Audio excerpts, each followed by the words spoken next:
Rumors this evening swirling that the Reds and Diamondbacks have mutual interest in finding a deal for Eugenio Suarez. Eugenio Suarez now on the season hitting 252 for the Diamondbacks, 36 home runs, sits tied for third in Major League Baseball. Feels at this point that it's probably more expensive than a deal that the Reds would typically make, especially for a rental, especially in a year where the Reds aren't a piece away from being World Series contenders.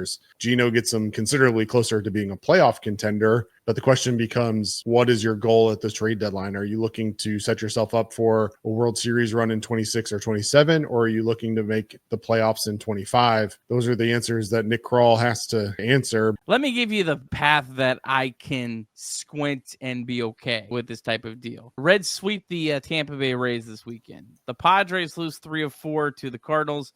That would put the Reds most likely tied for a playoff spot. I can maybe get on board with a Eugenio Suarez rental if it's going to cost me maybe someone in the 10 to 15 prospect range. Still a lot. I can maybe get on board with that. But if you're doing that, it has to be a series of moves. It can't just be only getting Eugenio Suarez. I've seen a lot of other takes that, well, you would get Suarez and you would get him and you would try to extend him. Why not just try to sign him in the offseason when he's free?